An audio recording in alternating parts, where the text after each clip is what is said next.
বছরের শেষ সূর্য কিছুক্ষণের মধ্যে ডুবে যাবে। এই সূর্য অস্ত দেখার জন্য কিন্তু কুয়াকাটায় কিছু সংখ্যক পর্যটক উপস্থিত হয়েছে। এই মুহূর্তে আমি আপনাদেরকে ভিডিওর মাধ্যমে দেখানোর চেষ্টা করছি যে গভীর সমুদ্রের তলদেশে কিন্তু সেই সূর্যটি অস্ত চলে যাবে। আমি এই মুহূর্তে অবস্থান করছি কুয়াকাটার সমুদ্র সৈকতে। আপনাদেরকে জানিয়ে রাখতে চাই যে নতুন বছর উপলক্ষে, অর্থাৎ বছরের শেষ সূর্য এবং নতুন বছর উপলক্ষে কিন্তু কুয়াকাটায় হোটেল মোটেল অনার্স অ্যাসোসিয়েশনের পক্ষ থেকে টোটাল 40% কিন্তু ডিসকাউন্ট দিয়েছে পর্যটকদের জন্য। এবং এই মুহূর্তে আমি আপনাদেরকে ভিডিওর মাধ্যমে দেখানোর চেষ্টা করছি যে কুয়াকাটায় কিছু সংখ্যক পর্যটক কিন্তু এই বছরের শেষ সূর্য উপভোগ করার জন্য তারা এসেছে এবং তারা কিন্তু যার যার মতো করে আনন্দ বিনোদনে মেতে উঠেছে। এবং এ বিষয়ে আপনাদেরকে একটু জানিয়ে রাখতে চাই যে এ বিষয়ে হোটেল মোটেল এমপ্লয়িজ অ্যাসোসিয়েশনের সাথে কথা বলেছি। তারা জানিয়েছেন যে বছরের শেষ সূর্য এবং অর্থাৎ বছরের শেষ এবং নতুন বছর উপলক্ষে কিন্তু তারাও অনেকটা সাড়া পাচ্ছে। তবে প্রথম জানুয়ারির প্রথম সপ্তাহে বেশিটা বুকিংয়ের সাড়া পাচ্ছে বলে এমনটাই আমরা তাদের কাছ থেকে জানার চেষ্টা করছি।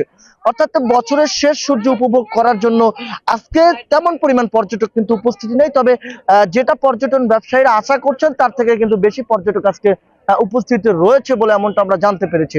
তবে এই মুহূর্তে আমি সমুদ্র সৈকতে অবস্থান করছি এবং সেখান থেকে কিন্তু আমি বাংলা ভিশন ডিজিটালের পর্দায় আপনাদেরকে একটু জানিয়ে রাখতে চাই যে পর্যটকদের বাড়তি নিরাপত্তা দেওয়ার জন্য কিন্তু ইতিমধ্যে কুয়াকাটা টুরিস্ট পুলিশ তৎপর রয়েছে। এবং এ বিষয়ে আপনাদেরকে একটু আরেকটু স্পষ্টভাবে জানিয়ে রাখতে চাই যে 2025 সালে জানুয়ারির প্রথম সপ্তাহ থেকেই কিন্তু একটি কুয়াকাটায় পর্যটন মেলা হওয়ার সম্ভাবনা রয়েছে। এবং এ বিষয়ে কুয়াকাটার পর্যটন সংশ্লিষ্ট যে স্বেচ্ছাসেবী যে সংগঠনগুলো রয়েছে তারা আমাদেরকে জানিয়েছে যে বছরের প্রথম সপ্তাহে যেহেতু পর্যটন মেলা হবে এবং কুয়াকাটায় এই প্রথম পর্যটন মেলাকে কেন্দ্র করে বিগত দিনের তুলনায় কিন্তু পর্যটকের রেকর্ড ভাঙবে 2025 সাল, এমন কিন্তু একটি তথ্য আমাদেরকে জানিয়েছে। এবং আপনাদেরকে এই দিকটায় দেখানোর চেষ্টা করছি সমুদ্র সৈকতে যে কিছুক্ষণের মধ্যেই কিন্তু সেই গভীর সমুদ্রে বছরের শেষ সূর্য চলে যাবে এবং সেখান থেকে কিন্তু এই সূর্য চলে যাওয়ার সাথে সাথেই কিন্তু 2024 সাল বিদায় নিয়ে 25 সালের আগমন হবে আগামীকালকে সকালে নতুন সূর্যের মাধ্যমে। তো আপনাদেরকে স্পষ্টভাবে আরেকটু জানিয়ে রাখতে চাই যে বাংলা ভিশন ডিজিটালের পর্দায় যে আমি সমুদ্র সৈকতে বর্তমানে অবস্থান করছি এবং সেখান থেকে দেখলাম যে কুয়াকাটার বিভিন্ন যে হোটেল মোটেল রয়েছে এবং সরজমিন ঘুরেও এমনটা লক্ষ্য করে দেখেছি যে বিভিন্ন যে হোটেল মোটেল রয়েছে সেগুলো কিন্তু ইতিমধ্যে রঙিন সাজে সাজানো হয়েছে, অর্থাৎ পর্যটক বরণে কিন্তু তারা একেবারেই প্রস্তুত রয়েছে।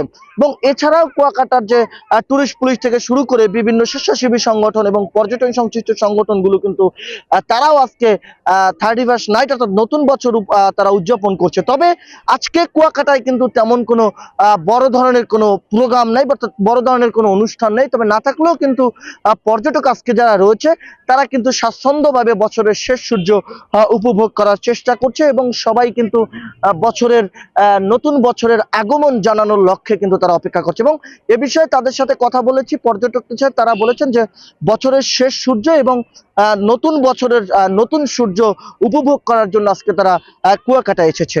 তো এই ছিল বছরের শেষ সূর্যর সর্বশেষ আপডেট। এবং কুয়াকাটা থেকে জাহিদুল ইসলাম জাহিদ, বাংলা ভিশন ডিজিটাল।